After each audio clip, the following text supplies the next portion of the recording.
Wondering how to fall completely in love with the people and things that surround you at home? I've spent the last 15 years studying how and where families thrive and what relational and house characteristics ignite us with that homey feeling. On this podcast, we uncover how our brains process the people we live with and the houses we live in so we can confidently create our homes to be wonder-filled connection magnets. Ready to give up the decision fatigue, comparison hives, overwhelmed ulcers, and confusion chaos? You are in the right place. I'm your host, Carly Thornock. Welcome to Becoming Home.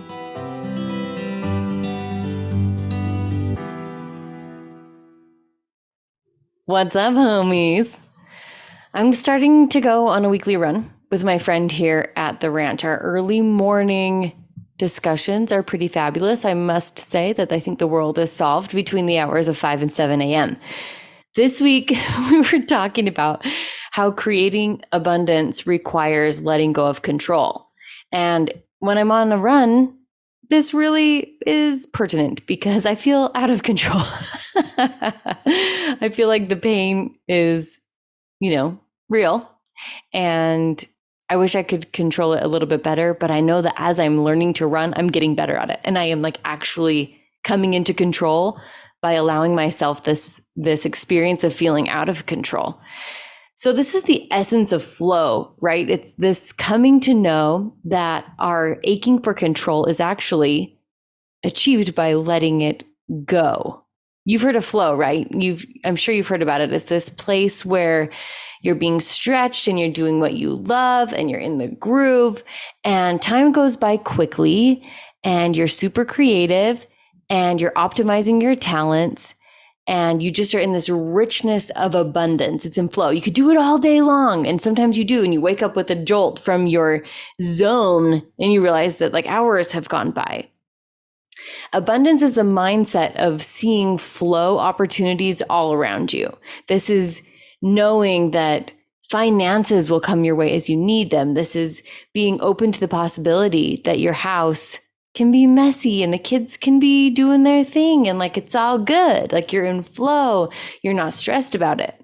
Have you ever been trying to get out of the house when you're in a scared mindset and you're grabbing the keys and you're late and you're kind of snippy with the kids and get your water bottles and get out of the car and get your shoes and who forgot the thing and then you forgot the thing.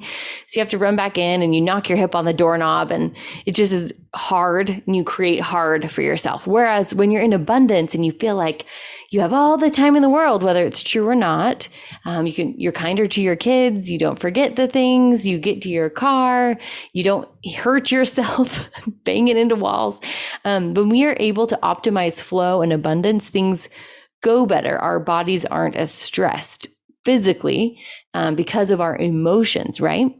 So when Chase was deep in his Crohn's growth, I read a lot about healing modalities, and one man in particular stood out to me, and he cured his chronic Crohn's disease.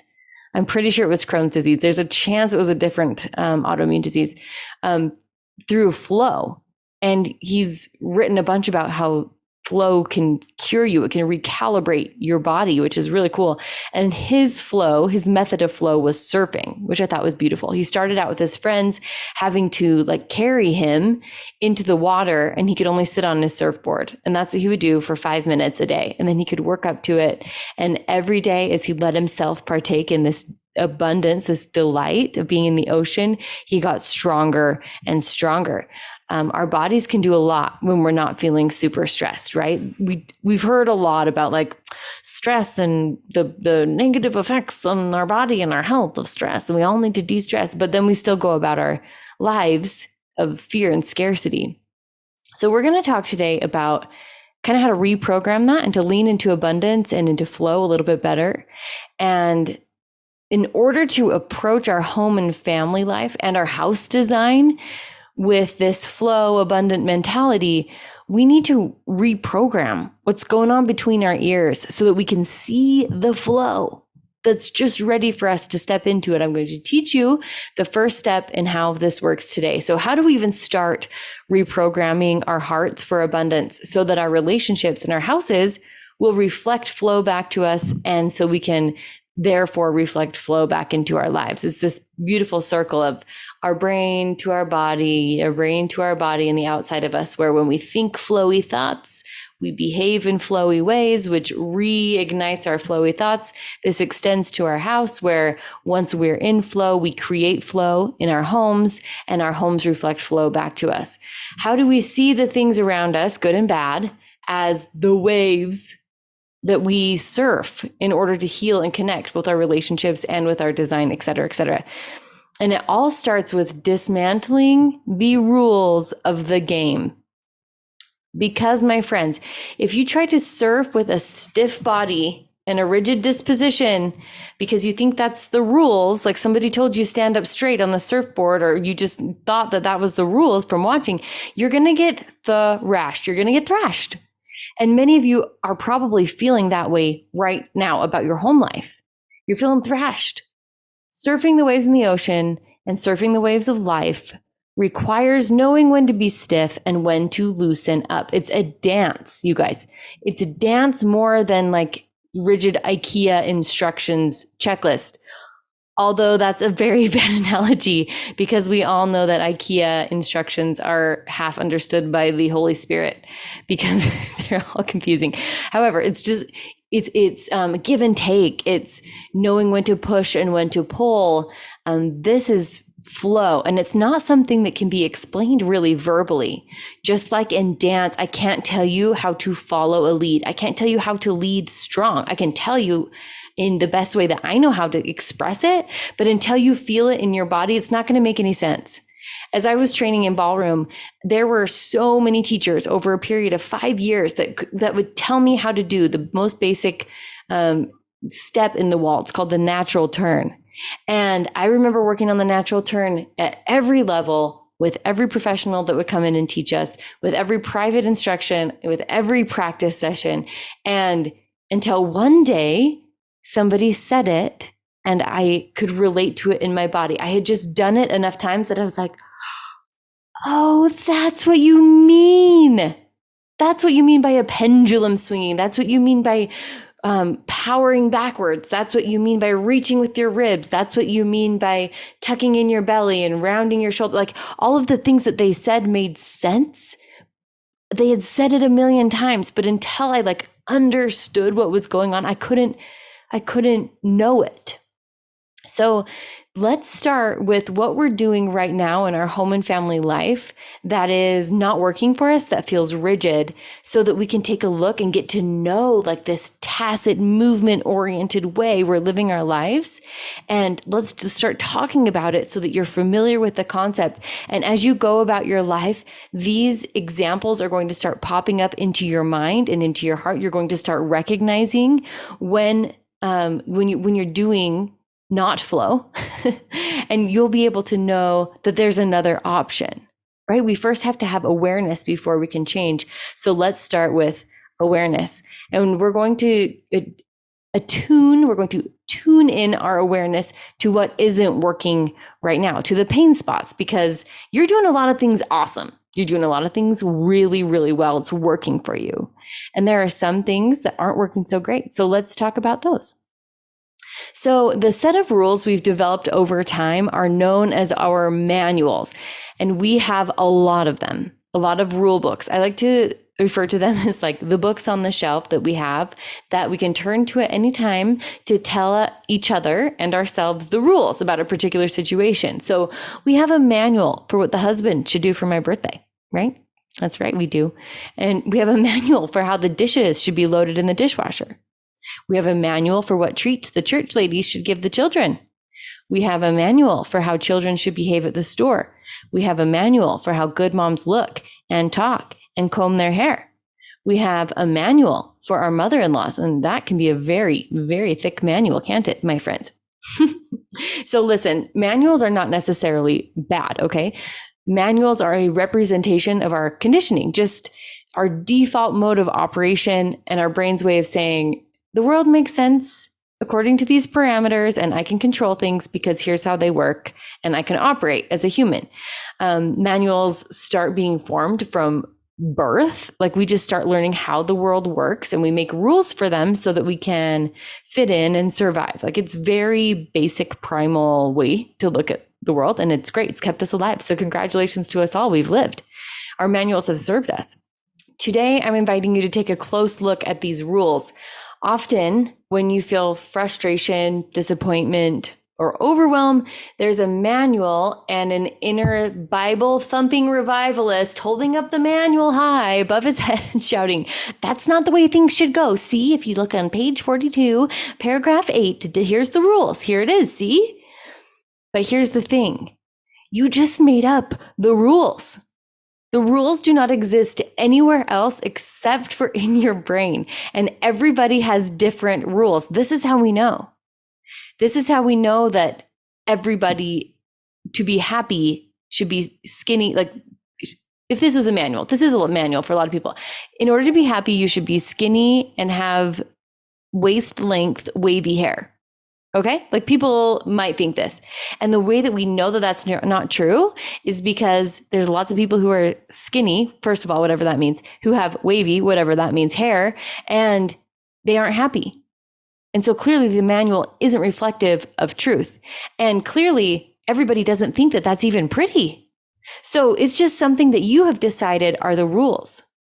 We all do this. We've all created these manuals with our own brains, and everyone's manuals are different.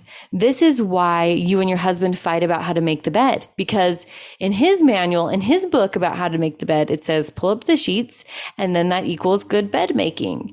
And yours is a detailed 83-step process, including hospital corner tuck folded things, sheets, and chopping pillows arranged in a trifecta formation. And then that's how you know it's good enough, right? But that's not it. What rules are you holding dear to your heart that are actually not working for you? What are the rules that if you could let go, you could just love so much better? What are you frustrated about? What are you justifying? You know, those inner conversations that go like this: I'll be happy when the laundry is folded and out of the way.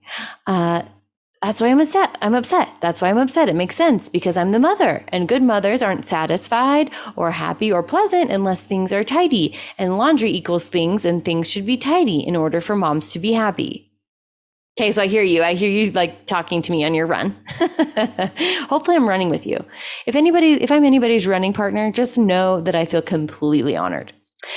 I hear you, my homie. I hear you like, Carly, but is it so wrong to have expectations and to have dreams and just want to have an organized house? Is that so wrong that I have rules about how my house should be? And no, it's not. And I'm smiling in a conniving way because there's something that you need to know about this. And you can go watch the video of me smiling at you with a twinkle in my eye. You can go look that up on carlythornock.com. You can see the podcast videos there, or YouTube if you want to see it. If not, you can just imagine it. But listen, what's happening here is that we use our manuals as gatekeepers for our life satisfaction. So expectations and like preferences are not wrong at all. But we know that we've crossed over from just having a preference to having a manual because we have hung our emotional health on it. We're saying, I cannot be happy unless these rules are followed. So this is like saying, I won't be happy, I won't enjoy dinner unless I'm served French fries with garlic sauce. And then I'll let myself be happy.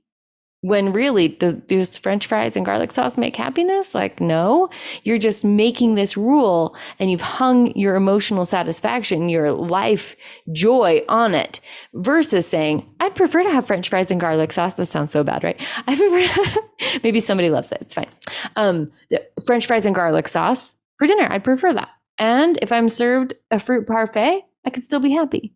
Do you see the difference? One is to have a preference and to even go after that preference with all the gusto and emotion of your heart, but without that added control factor of then I can't be happy, then I'm not a good mom, then I'm not responsible. If all of these check boxes are complete, then I'll let myself be happy. This is the manual approach. Or I'll let myself feel like I'm a good enough person, or decide that I'm fit or competent or present. I'll let myself relax in my marriage. I'll allow myself to be vulnerable in my friendships if all of these things are met. And you are allowed, again, you're allowed to have manuals. You're allowed to do this if you want to. But what I want to offer you today is that your emotions and what he said or she did, or the way the drain is working, or the way the flowers died, they are completely separate. Emotions are separate from the stuff. Okay? You can be happy and still have dishes to do. You can be sad after your floor was mopped by an actual professional. You can be horrified at mouse droppings. You can be delighted by squeaky hinges. You get to choose. You get to choose what good means. Good human, good mom, good housekeeping, good child, good business. Like you get to choose, and you're already choosing. So we just want to be aware of what you're choosing. Because if you're beating yourself up with the imaginary manual, I just want to let you know that you can change that.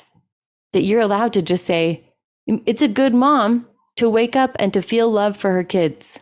That's what makes a good mom. And then you just check it off like success. I'm a great mom. Doing all the things I need to do to give myself permission to feel like a great mom. I would prefer that I give my kids food. I would prefer that I have the emotional capacity to play Legos with them once a week. I don't know. Like, you can choose however you'd want to show up, and you can show up that way. But you can also be a good mom if you don't. Isn't that so freeing? You know what? I hesitate to say that's so freeing. It is freeing for me. And it is freeing once we grasp that how we perform is not attached to our worth. But as we're letting go of these manuals, it's going to feel not fun. It's going to feel like a big mess. You want to know why? Because we have qualified our worthiness based on our performance for so long. It's going to be very disorienting to let go of those reins. Well, then how will we know if we're a good person? If we just throw out the rule book, how will we know? How will you know? If it's not about how many push-ups you can do, if it's not about how many shows you let your kids watch, if it's not about how nutritious dinner is, if it's not about what clothes are on your body, what is it actually about? And why are we making the rules so complicated for ourselves? Why are the manuals so thick and in Latin? Come on, guys, we can do better than this, right? Well, you can if you want to, and it feels good, but it feels different. You get to define what it means to be a good mom, yes, but you also get to define what it means to be responsible. You get to define faithfulness. You get to define smart, beautiful, funny, powerful, enjoyable, entertaining. These are all the things in the index of our manuals. What if good husbands were men who showed up, period, who opened their eyes and made a marital commitment? That makes them a good husband, willing to enter under contract in marriage. Like, to qualify as a husband, that's what you have to do. And what if that was it? What if we could love each other? What if we could love ourselves for just doing it in whatever way we can, with preferences? I'd prefer my husband do things. I know he'd prefer that I do things. I know that my kids would prefer I do things. But what if I can be a good mom and not do what they prefer sometimes? And what if your husband can be a good husband and not do what you prefer sometimes? We really want to get deep in our manuals so we can see how we're holding our imaginary rules as dams for the flow of abundance. Listen closely to what you're telling yourself this week. Listen closely to what has to be done so you can focus, or so you can be present with your husband, or so you can read to your kids, or so you can interact with your guests. Listen closely to your rules of how people should behave, or what your kids should scream loudly at church during the quiet moments, hypothetically speaking. Just listen closely. Notice when you feel frustrated or perturbed or impatient or violated or whatever, and notice what rule is behind that, what the manual is, and how you're saying, I'm upset because they didn't follow the rules. And just question. You don't have to fix it. You don't have to rewrite the rules. You don't have to know the right answer at this point. Just ask yourself one question. Is this rule resulting in delight? Is this rule delightful for me?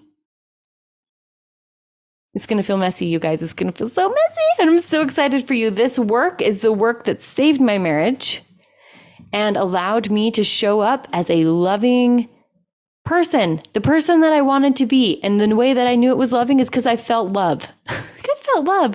I felt how I wanted to be. And I stopped trying to control everyone around me, specifically my sweet husband.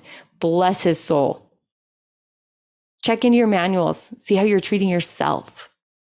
Does it feel good to be friends with yourself? Or are you a mean friend with all the rules? It's like the little girls on the playground that are like, you can't come to my birthday party because you don't have lacy socks, right? Like, what are you doing to yourself? Are you being the mean girl? Let's be the nice girls to each other. Let's make the rules of like, you're a human and I love you. It's kind of fun. All right, lean in, you guys. Lean into that mess. I'm here for you. I'll talk to you next week. Bye.